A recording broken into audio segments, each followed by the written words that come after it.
Ciao a tutti, buongiorno e benvenuti alla Strada da inseguire, il format di Sardegna Gold dedicato alla scoperta di alcuni giovani talenti del territorio sardo che si occupano di varie cose, fra cui in particolar modo lo sport.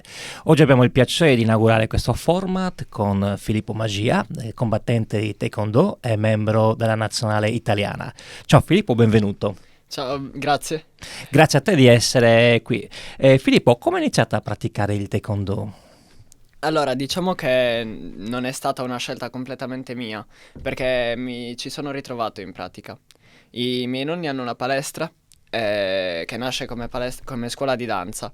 E un giorno arrivano, fanno un'esibizione questi maestri di taekwondo ad Assemmini e chiedono uno spazio per poter aprire una nuova palestra e i miei nonni si offrono per dare una sala e quindi iniziano i corsi lì e inizio io come primo atleta. E quindi mi sono quasi ritrovato in quell'ambiente, mi ci sono trovato veramente bene, quindi ho deciso di continuare fino ad ora. Qual è stata la scintilla che poi ti ha fatto innamorare di questo sport? Perché comunque un conto è praticarlo, un conto è arrivare in nazionale come sei riuscito a fare tu. Beh, sì, penso che sia l'ambiente e anche il mio maestro. Poi io sono abbastanza ambizioso come persona, quindi cerco sempre di superare me stesso. E il taekwondo, o come ogni arte marziale, o ogni sport in generale, cerca quelle persone che vogliono sempre migliorarsi. Quindi bisogna appuntarsi degli obiettivi, come per esempio per me è stata la cintura nera. E dopo quello sono arrivato all'obiettivo della nazionale. Quanto ci è voluto per arrivare alla cintura nera? Allora, la cintura nera, sono stato bloccato un po' dal coronavirus, dalla Purtroppo. pandemia, perché ero diventato rossa superiore, che è la cintura prima della cintura nera. Solo che lì ci siamo quasi dovuti fermare, abbiamo fatto solo lezioni online e abbiamo continuato così, ma comunque era tutto fermo tra esami e corsi per poter avanzare di cintura. È stato un bello Quindi ostacolo quello. sì, infatti molti hanno mollato lì. Però comunque continuando ne è valsa la pena, ne sono sicuro. Tutto penso sui 4-5 anni, se non sbaglio. 4-5 anni molto intensi, Sì, sì. incluso anche l'essere arrivato in nazionale, giusto? La nazionale ci sono arrivato in realtà l'anno scorso. L'anno scorso. Che ambiente hai trovato in nazionale?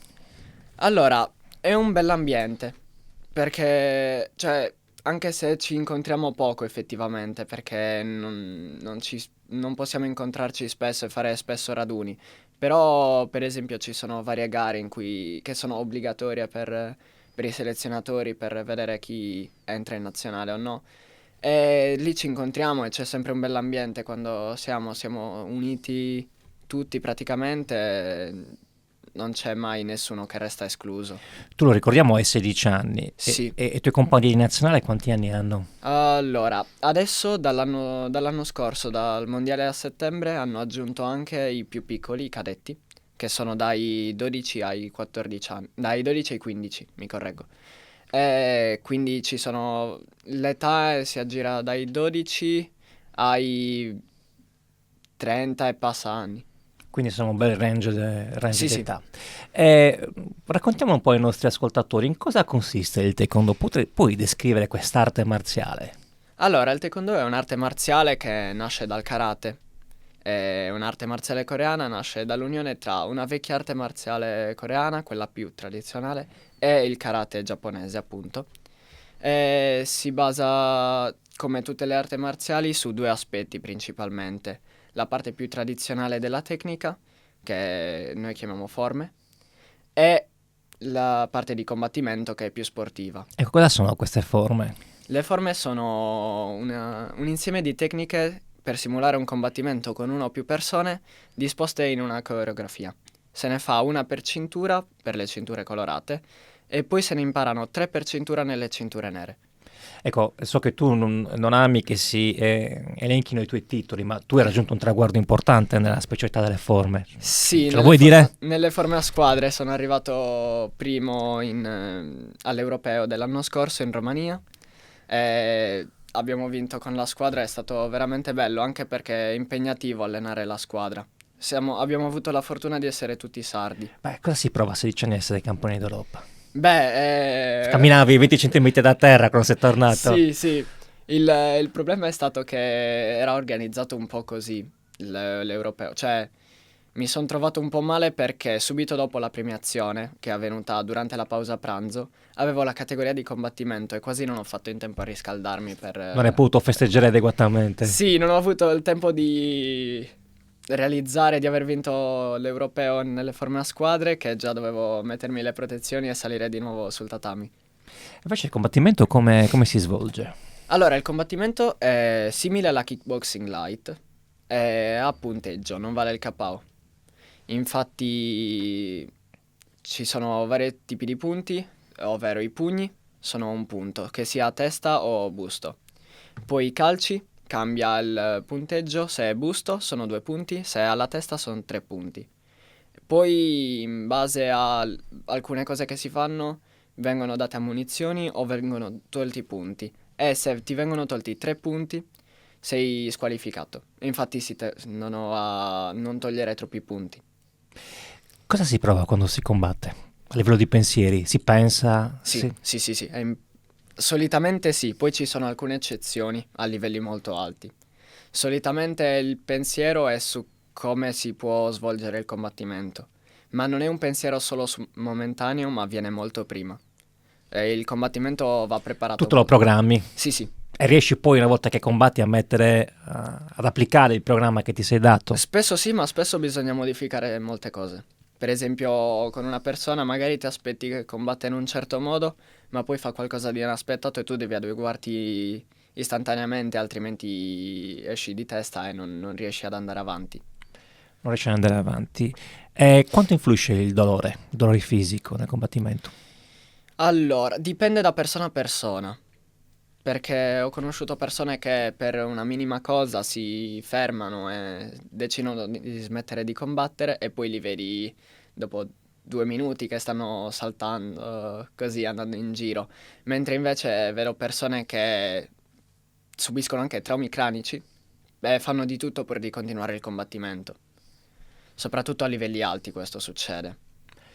E, qualche giorno fa, quando ci siamo conosciuti, mi hai parlato di un combattimento al quale sei rimasto particolarmente legato per come si è svolto, Sì, malgrado sì. l'esito non favorevole per te. Ce lo puoi raccontare? Sì, quello del mondiale in Finlandia contro uno spagnolo. È stato il mio primo incontro perché il primo l'ho passato che non c'era l'avversario. E ero in vantaggio fino all'ultimo minuto. Solo che a un certo punto non mi aspettavo una cosa, è entrato l'avversario, mi ha messo un paio di punti e siamo arrivati al pareggio. E in caso di pareggio si fa un minuto aggiuntivo subito, e si azzera il punteggio e si parte da lì. Il problema è che non ero abituato a questa situazione perché non mi era mai capitato prima. Solitamente o vincevo o perdevo nei primi 2 round. Quindi il terzo round aggiuntivo è stata un'esperienza anche nuova e ho imparato molto da quello. La cosa che mi ha fregato è stato anche il fatto che non sia riuscito a realizzare di essere già nel terzo round perché non si ha proprio il tempo quasi. Perché subito dopo, quando l'arbitro vede che si è in pareggio, che gli arbitri non hanno saputo decretare il vincitore col punteggio, allora si fa rimettere in guardia e riparte il combattimento da lì. E quindi è un po' strana come situazione se non si è abituati. E lì mi ha fregato anche il fatto che l'arbitro all'ultimo non ha fermato il tempo mentre l'avversario era in vantaggio e quindi lì abbiamo perso sui 10 secondi, tipo che in un minuto è tantissimo. Che in un minuto è tantissimo. Che rapporto hai con la sconfitta? Penso che non sia mai vana, nel senso c'è sempre qualcosa da imparare, non è mai colpa degli altri se perdi. C'è sempre qualcosa che hai fatto tu e che potevi migliorare, che potevi non fare, ma non per forza che ci devi rimanere male per questa cosa, ma più che altro perché deve essere uno spunto di miglioramento, perché magari non potevi fare più di così e deve essere, cioè tu devi dare il massimo e perdere perché hai trovato uno che fosse più forte e allenarti la volta dopo per poterlo superare e poter superare te stesso di quella volta. E questa è una lezione che si può applicare ad ogni campo della A vita. tutto, sì, sì. Ecco, a questo riguardo, tu naturalmente hai 16 anni, quindi oltre ad essere atleta sei anche uno studente di scuola superiore del Convitto Nazionale Vittorio Emanuele, una scuola dove comunque si studia Sì. tanto. Come riesci a far conciliare una pratica sportiva a così alti livelli con anche i tuoi doveri di studente? Allora, io a casa non studio poi così tanto. Diciamo che... Copi i compiti la mattina quando arrivi in classe? No, no. Però sono abituato sin dalle elementari a seguire molto in classe, anche perché mi limita, ho il tempo limitato a casa, quindi non sempre ho il tempo di studiare effettivamente, quindi cerco di seguire il più possibile in classe per imparare subito le informazioni che mi vengono date lì e poi dover ripassare e basta a casa. Ecco, quanto ti ci è voluto per sviluppare questo metodo di apprendimento? In realtà l'ho sempre fatto istintivamente, cioè non mi è sempre venuto automatico dalle elementari. Dai elementari. Ci puoi descrivere una tua giornata tipo? Allora, nei giorni scolastici, vabbè, mi sveglio e mi preparo per andare a scuola. Dopo la scuola pranzo lì, perché al convitto abbiamo questa fortuna. Si mangia bene? Sì, certe volte sì, certe volte un po' meno, però ci accontentiamo. È giusto. Vabbè, sì. Poi vabbè, torno a casa, studio se ho da studiare o faccio compiti e poi o gioco un po' o vado ad allenarmi. Quanto tempo quanto tempo dedichi all'allenamento ogni giorno? Dipende dal giorno. Solitamente l'allenamento è di un'ora a un'ora e mezza. Poi capita che ci sono giorni dove l'allenamento lo facciamo in 2 ore o 3 addirittura. Soprattutto i giorni di vacanza, tipo i festivi o il sabato, che non andiamo a scuola e quindi magari facciamo più allenamenti anche alla giornata. Oppure per esempio può capitare che scende gente scendono altre persone della nazionale dall'Italia continentale e quindi mettiamo più allenamenti. Per esempio 2 settimane fa, venerdì mattina non sono andato a scuola perché sono scesi 2 componenti della squadra di forme e abbiamo utilizzato il tempo per allenarci principalmente. Per allenarvi. Poi ricordiamo comunque il Convitto è una scuola che dà grande importanza Sì, allo sì, sport, è presente anche un liceo sportivo che sì, sì. forma tantissimi studenti atleti come te. E vorrei toccare un tema, se vogliamo, un po' sgradevole. Si fa un gran parlare nei giornali, nei telegiornali, sui social media, del fenomeno delle baby gang, del bullismo, dell'emananza, insomma, Mhm. tutte cose che sentiamo nominare molto, molto spesso e eh, si rappresentano le nuove generazioni come una sorta di orda barbarica assetata di sangue, quando poi l'unica differenza forse è che rispetto al passato oggi ci sono i cellulari e quindi quello che viene compiuto viene conosciuto da tutti, mentre prima non c'erano e certe cose restavano sommerse. Però effettivamente il bullismo c'è sempre stato e c'è anche oggi. Da questo punto di vista, secondo te, gli sport di combattimento come il tuo, che importanza possono avere nella prevenzione e nel contrasto al bullismo? Allora, più che altro per una sicurezza personale, perché a parte che le arti marziali e gli sport di combattimento in generale aiutano a alzarti l'autostima perché riesci a capire di cosa sei capace e soprattutto ti danno una base per poterti difendere con l'autodifesa.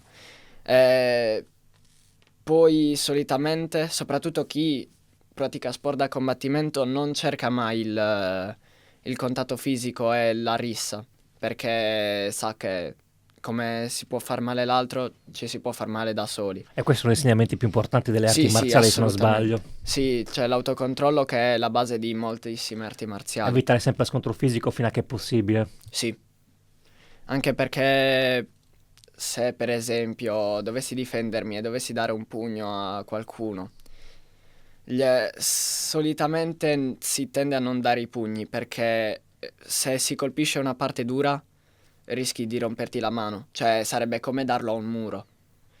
Quindi conviene puntare a parti più resistenti per colpire e colpire a parti più molli. Un bel pugno in pancia, eh. Sì, solitamente sì. Ho capito, prendiamo nota. Eh, Filippo, tu hai raggiunto la cintura nera, sei arrivato in nazionale. Quali sono i tuoi prossimi obiettivi? Hai vinto gli europei.